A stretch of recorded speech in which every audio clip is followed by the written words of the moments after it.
Good evening, beta. Today we are going to start machinery and the enzymes which are necessary for the DNA replication. Okay कि DNA replication जो है उसके लिए कौन कौन से एंजाइम्स जो हैं वो रिस्पॉन्सिबल हैं.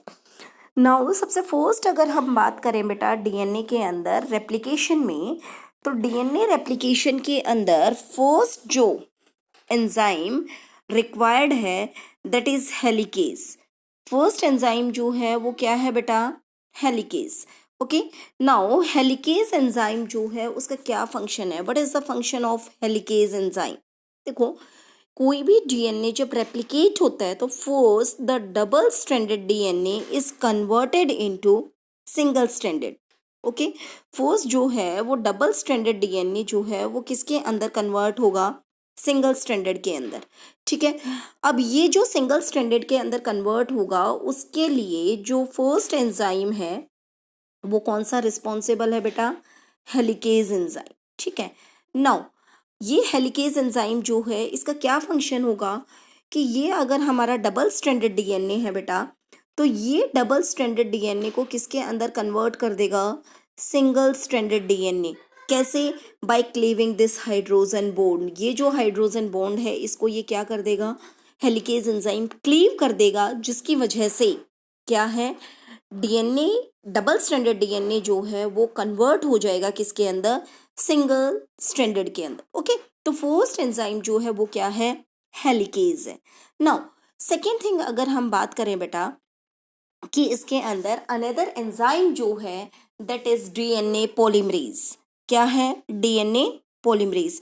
अब ये डीएनए पॉलीमरेज जो है it is very important. DNA polymerase important तो सारे ही हैं बेटा, जिसको हम क्या कह देते हैं? डीएनए पोल भी कह देते हैं, या फिर हम ये कहें कि एंजाइम जो है वो क्या है? DNA polymerase. Now it helps to polymerize the new strand of DNA during replication. हमने बात की थी बेटा कि semi conservative mode of replication के अंदर वन स्ट्रैंड क्या है? पेरेंटल है, और इसके अगेंस्ट जो न्यू स्ट्रैंड दूसरा फॉर्म होगा it is polymerised by DNA polymerase enzyme. किसके थ्रू फॉर्म होगा? DNA polymerase enzyme. Now second thing condition क्या है बेटा कि this DNA polymerase only works at the template strand whose direction is 3' to 5'. ये DNA polymerase जो है वो वर्क करेगा कब? जब टेम्पलेट स्ट्रैंड जो है उसकी डायरेक्शन कौन सी होनी चाहिए? 3' to 5'. अब ये 3' to 5' है तो ये पॉलीमराइज कौन सी डायरेक्शन में करेगा बेटा? ऑब्वियस सी बात है, जो न्यू स्ट्रैंड है वो 5' to 3' होगा. ठीक है, क्योंकि दोनों स्ट्रैंड्स जो हैं वो क्या होते हैं? कॉम्प्लीमेंट्री होते हैं. तो अब इसके बेसिस पे डीएनए पॉलीमरेज जो है it is the main polymerising enzyme. And second important thing क्या है बेटा कि इसकी इंपॉर्टेंट जो कैरेक्टरिस्टिक्स हैं उनमें फर्स्ट तो क्या होगी? Polymerising activity. क्या होगी? पॉलीमराइजिंग एक्टिविटी, जो कि कौन से डायरेक्शन में होगी? 5' to 3'. पॉलीमराइजिंग एक्टिविटी होगी जो कि कौन से डायरेक्शन में? 5' to 3'. सेकेंड जो एक्टिविटी है बेटा वो क्या होगी इसकी? Exonuclease activity. कौन सी एक्टिविटी? एक्सोन्यूक्लियस. ठीक है, एक्सोन्यूक्लियस एक्टिविटी, और जिसकी डायरेक्शन होगी 3' to 5'. मीन्स इस एक्सोन्यूक्लियस एक्टिविटी के अंदर क्या होगा कि जब ये 3' to 5' टेम्पलेट स्ट्रैंड को क्या कर रहा होगा? रन कर रहा होगा. तो पॉलीमराइज तो ये करेगा 5' to 3', नया स्ट्रैंड फॉर्म करेगा. बट उस पेरेंटल स्ट्रैंड में 3' to 5' अगर कोई भी रिपेयरिंग की ज़रूरत है, नॉन फंक्शनल कोई पार्ट है जो मिसमैच नहीं कर रहा, तो ये उसको, या कोई डैमेज पार्ट जो है वो इसको क्या कर देता है? रिपेयर कर देता है. कौन? DNA polymerase. किसकी वजह से? क्योंकि उसके अंदर एक एक्टिविटी प्रेजेंट होती है and that activity is 3' to 5' exonuclease activity. Clear है ये चीज बेटा? ठीक है, तो सेकेंड एंजाइम जो है वो क्या है? डीएनए पॉलीमरेज है. नाउ थर्ड एंजाइम जो है वो क्या है बेटा? डीएनए लाइगेज है. क्या है? डीएनए लाइगेज है. ठीक है, अब ये डीएनए लाइगेज जो है इसका क्या फंक्शन होता है कि जब डीएनए रेप्लिकेशन होगा, ठीक है, क्या होगा, डीएनए रेप्लिकेशन होगा। तो उस टाइम पर इसके ये क्या है, डीएनए का स्ट्रैंड दे रखा है बेटा कि ये 3' to 5' जो है वो क्या है, टेम्पलेट स्ट्रैंड है। ये 3' to 5' जो है वो टेम्पलेट स्ट्रैंड है। यहाँ से डीएनए पॉलीमराइजिंग एक्टिविटी की वजह से नया स्ट्रैंड बना।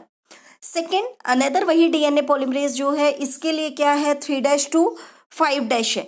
तो ये एक डीएनए पॉलीमरेज जो है इस साइड से इस साइड वर्क करेगा, तो दूसरे की डायरेक्शन जो है वो क्या होगी बेटा, इस साइड होगी। तो आप देख रहे हो कि एक स्ट्रैंड तो क्या है, कंटिन्यू है, और दूसरा क्या है, डिसकंटिन्यू है।